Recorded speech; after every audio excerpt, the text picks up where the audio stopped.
ধারা হয়ে আসলেন। মজলুম মানুষের মুখে মুখে হাসি দেখে, মজলুম মানুষের মুখে মুখে হাসি দেখে, বেদনার কথা বলে ফুলের হাসির মতো হাসে। আল্লাহ রাব্বুল আলামিন তার কোরআনে কারীমের মধ্যে ইরশাদ করেছেন, ইন্নাল্লাহা লা ইউগাইয়িরু মা বিকওমিন হাত্তা ইউগাইয়িরু মা বিআনফুসিহিম। নিশ্চয়ই আল্লাহ পাক কোন জাতির ভাগ্য পরিবর্তন করেন না যতক্ষণ পর্যন্ত সেই জাতি তার ভাগ্য নিজেরাই পরিবর্তন করতে সচেষ্ট না হয়। ভাগ্য পরিবর্তনের জন্য প্রয়োজন দেশের প্রচলিত আইনের পরিবর্তন, আর সে আইন হতে হবে আল্লাহ রাব্বুল আলামিনের আইন।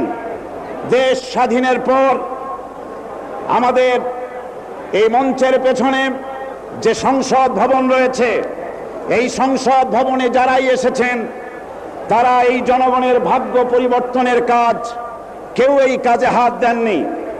অবশ্য আমাদের দেশে আর কোনো জিনিসের উৎপাদন কম আর বেশি হোক না হোক, রাজনৈতিক দলের উৎপাদন খুবই বেশি। আমাদের দেশে বর্তমানে 250 রাজনৈতিক দল মাত্র কাজ করছে।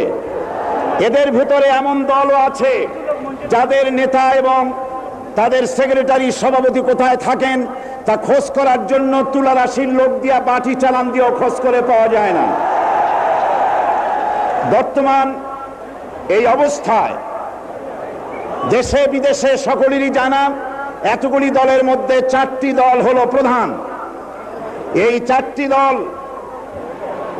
বিগত 26 বছরের ভেতরে 3টি দল ক্ষমতায় এসেছেন।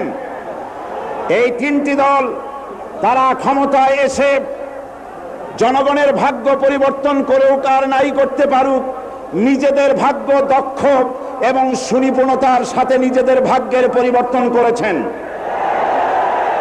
দুর্নীতিকে জাতীয়করণ করে বিদায় নিয়েছেন। আরেকটি দল টানা 5 বছর ক্ষমতায় থেকে নাস্তিকবাদ, কাদিয়ানীদের দৌরত্ব, মুরতাদ, ভাদানি, ইসলাম বিরোধী এনজিও এবং বিপুল সংখ্যক খুনি, চাঁদাবাজ, মাস্তান, হাইজাকার, সন্ত্রাসী উপহার দিয়ে চরম জিল্লাতির সাথে মাত্র কদিন আগে বিদায় হয়েছে। সুতরাং এই অবস্থায় জাতির ভাগ্যের পরিবর্তনের বড় রকম সুযোগ এখন জনগণের হাতের মুঠোয়। এই বিশাল জনসমুদ্রের উদ্দেশ্যে আমি বলতে চাই, আপনারা কি জাতির ভাগ্যের পরিবর্তন চান? যদি তাই হয়, 4টি দলের 3টি দল দেখা হয়েছে, একটি দল দেখা হয় নাই। সেই দলটির নাম কি? এবারের এই মহান সুযোগে সেই জামাত ইসলামীকে এই সংসদের ভেতরে কথা বলার সুযোগ করে দিতে হবে। 72-এর শাসনতন্ত্র পুনরুদ্ধারের মাধ্যমে জাতির কল্যাণ হবে না।